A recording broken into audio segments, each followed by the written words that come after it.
Hi. Hey everybody, welcome to All About the W. I'm Jimmy and this is Beth. A lot of you know us as 96 Fabrics, but we're not 96 Fabrics anymore because the pandemic kind of took that away from us. And now we're on to new and exciting adventures and we're trying to bring it all to you. All right. Well, let's see. We were, like I said, we were 96. We love what we did. We didn't like setting up and tearing down, did we? No. But we liked meeting the people. Hot. It got really hot. It got really cold. It got wet. We had microspheres. We had storms, all that good stuff. Yeah, your life revolves around canvas. Yeah, whether it's wet or dry, that kind of. Or windy. Or windy, or weather. Anyway. We miss the people. We miss shopping for the fabric. And the exciting part of like getting to share it with everybody. Because the best part about being 96 is I didn't have to sew with any of the fabric. I got to touch it all. I got to feel it all. I got to sell it all. But since then, let's see. We were at 2020. Yep, 2020. We went to an event in March. We were at Gulf Wars. Gulf Wars in Mississippi. In Mississippi. And that's when the world ended. It shut down. And life as we know it as 96 ceased to exist. Everybody was great. They supported us through that. Lots of orders. We sold pretty much all of our fabric, which was phenomenal. But when it came time to like, hey, you want to do it again? And we're just like, no, that wasn't it. We were too old. Yeah. We're way too old for all that. So when they were easing the pandemic also, there still wasn't new fabric coming into the country. No. So it was no longer a thing. And there definitely wasn't any events to go to. True. And we applaud those that made it through, businesses, whether they were in our 18th century circle or not. I mean, it was a trying time for the country and everyone, especially small business owners. So after that, we started sewing. We started getting these random phone calls, people wanting us to make masks, me to make masks, and other types of weird clothing and whatnot. And so Jimmy started helping me. We got, because we were selling fabric, of course, we had a bunch of quilting fabric and stuff because we had a storefront. And so we just started using it, anybody to sell it to. We might as well start using it to make masks and things. And had a friend of ours in Tennessee that worked as a respiratory therapist, and his company out of Rhode Island, I believe, called and started ordering by the hundreds. And Jimmy was trying to help hundreds me. per week. Per day. And Jimmy's trying to help me with a rotary cutter and all this. And he's just like, you need to call Susan Seitz. And she's up in Ohio. You need help. He goes, you need professional help. And while he was doing a great job, it was not going to suffice. So called Susan Seitz. And she came down from Homer, Ohio. And she brought Virginia, her daughter, with us. Eric stayed behind to I don't know, keep the dog and keep the home fires burning. And between the three of us, we started sewing for several months. We made all sorts of crazy things. And Jimmy's like, I'm going to go get a job.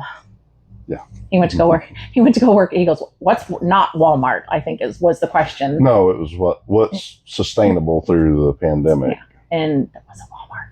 And it was Lowe's. So he went to go work for Lowe's, and he took it on the chin for the two of us, so that between what I was doing with Susan and his continuous paycheck at Lowe's, that got us through living in our big historic house and paying all the bills, and we never missed a beat. So that was a different change, and the hits just kept coming. It was kind of crazy. And then we were actually able to, after the pandemic, things kind of went back to normal. Susan and Eric went back to Ohio, did back to doing their thing. And then from there, Jimmy's working for Lowe's, but he got another job. And I was I started the Well Stitch Studio, which was a custom sewing, bridal alterations, that kind of thing. Yeah. There. Yeah, I did almost a year and a half of Lowe's. That was all I could stand. And then he started looking for another job, and that's where Field Fastener came into play, out of Florence, South Carolina. They were originally out of Illinois. That's where the corporate office are out of Illinois. But he got a job at Field Fastener in Florence, and that's when we looked at each other and said, why are we living in this big 6,000 square foot, 200-year-old house on 3 acres in the middle of nowhere, Bishopville, South Carolina? Let's move closer to Florence, South Carolina. And that's when we found our forever home in Darlington, South Carolina. It was a nice little brick ranch in a really nice, secluded, quiet little neighborhood. Had a lot of work to be done to it. We were up for the challenge. It was pretty exciting. We started in the back of the house and worked our way. We started to work around the front, and we lived there exactly 2 years and a day. Before we sold it. So we got a call, kind of out of the blue, but not really. Well, no, you had been working with Casey and Abby Sampson of Sampson Historical had called me a couple times when I was also shooting, asked if I would come and help them with some projects, and I would go out there for a week at a time. They'd pay me, take the dogs in my little car and go out there, and then I'd come back. I'd work for a week and whatnot. And then they asked, like, would you guys ever consider coming to work for us as Sampson Historical? And we kind of were like, well, they wanted you. Well, they wanted me, but I said we kind of come as a package deal because Jimmy's old, and nobody wants an old man apparently, because he applied everywhere and never got much back, just because I think they did the math and went, he's over 55, like, do we really want to hire a man that's 10 years from retirement? So obviously I'm unhireable. Yeah, because he's just totally worthless. But Wellstitch Studio shut it down. Field Fastener gave him the 2 weeks notice. Rich is still unhappy. Well, sorry, Rich. I gave him several months. We gave him several months notice. I just remember the day we left, because we sold the house in Darlington way faster than we anticipated. We ended up living in our camper. It was literally on the market like 2.5 weeks. Yeah, and we had a phenomenal realtor, Natalie. She knocked it out of the park, got us in, got us out, got the money we needed. We moved in our fifth wheel, put everything in storage. We borrowed a trailer from Casey and Abby, one of theirs, and started moving everything into a storage facility in Florence. We're making trips back and forth to Indiana every weekend to put stuff in storage. There. So we had a storage facility in Florence, South Carolina, and one in Lebanon, Indiana, and still living in the camper. But it was Friday, July 13th, or Friday, September 13th. Well, Thursday's when we left. And we headed to Indiana in our fifth wheel with Ash and Addie, our two dogs. July. No, I said I changed it to September. Because I can't tell the time. I got Alzheimer's. It's coming. We started traveling. We took a 2-day trip. We stopped in somewhere in Tennessee, spent the night. Just north of Knoxville. Spent the night and traveled on. And we got to experience I-70 firsthand with a camper, and it was not fun. Everything they say about I-70 in Indiana is 100% true. When you hit the border from Ohio into Indiana on 70. So from there, it took we started mid-October, September, 1st of October, because right before Colonial Market Days. And our first week was Colonial Market Day setup week. Yeah, so that was Welcome to Hell Week at Colonial Market Days with Sampson Historical. But we had a great time. It was a lot of fun. It was hot. Mm-hmm. But it was fun. Instead of doing Battle of Camden, we did Colonial Market Days. And we're living at the campground.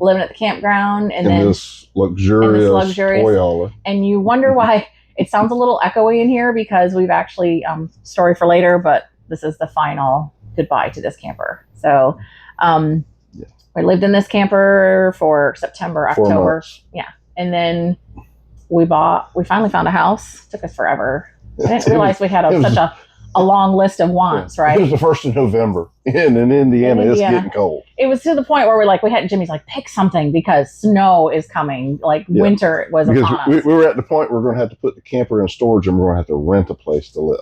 And that was not cool. I mean, we could live at Casey and Abby's at Sampson Historical, and we were like, we don't. With 2 dogs, that was just too much to ask. So we found a house in Flora, Indiana. Go ahead, look that up on the map. We're between Lafayette and Kokomo, in the middle of nothing and nowhere. Carroll County, 2 R's, 2 L's, and we absolutely love Carroll County because it's in the middle of nowhere. And out of our backyard, you see nothing but cornfields. It is flat and phenomenal. And quiet. And very, very quiet. We love it. So as we have come to work with Sampson Historical, it's been, like I said, 18 months now or whatever it has. It's been a long time, seems like. But it's going on 2 years. It's going on 2 years, and it's been fast. Not going to give you a whole lot of behind the scenes of working at Sampson Historical because it's a lot of fun. It's chaotic. Casey and Abby are phenomenal to work for. That's been an interesting transition from friends. We were, we each had businesses and now we actually work for them. But as millennials, they're not that bad, truly. They're a lot of fun. They're very passionate about what they do, and we are 100% behind them, believing in Sampson Historical and the brand that they've created and promoting it, and it's growing so fast. We're proud to be a part of it, and we're excited for it. And then from there, I don't know. We just are working there. Mm-hmm. But the latest and greatest thing that has happened, like I had talked about earlier, this toy hauler I say the moment we drove off the lot in Charleston, South Carolina, when we bought it, I knew we would never use the toy hauler part for what we did, because I felt like with our dogs, we had a trike at the time, and we liked to ride in South Carolina and take, several hours, half days, drive to some little town in the middle of nowhere, stop and have a little snack, lunch, whatever, and come back, be gone 4, 5, 6 hours. And in a camper, I felt that wasn't fair to our 2 dogs to do something like that. So we bought this fifth wheel with a toy hauler. Makes a really nice dining room. Yeah, because we've gone camping with people, and it ended up when it was hot or it was raining, we brought everybody in here. Or cold, yeah. And we went camping, and we would bring them in here, and we would share our meals with them at the kitchen table, which was actually in the toy hauler garage. So, which is what it's set up to do. But we never really used this camper for what it was for. And as it was our second camper, the paperwork says, 3 campers is what most people take to figure out what they want. And we're hoping, our plan is the one that we're going next Friday to pick up is our third and final camper. We plan on moving into it and living in it eventually when we get really old. Right now, we're apparently just old compared to everyone at Sampson Historical. We're just old people, Gen X, it's a whole thing. But anyway, from there, we're just waiting. We're looking forward to next Friday, July 10th. We're heading to Goshen, Indiana. Well, that's where the camper was. We're going past Goshen. I don't know where Barton Lake RV, wherever that town is in Indiana. We're heading there. It's at Barton Lake. Is that okay? Barton Lake, Indiana. That's where we're going to pick up our camper. Michigan. Almost to Michigan. We're at the Michiana border. And John at Barton Lake he saved us and got us into the camper that we're super excited to go and pick up and trade this one in.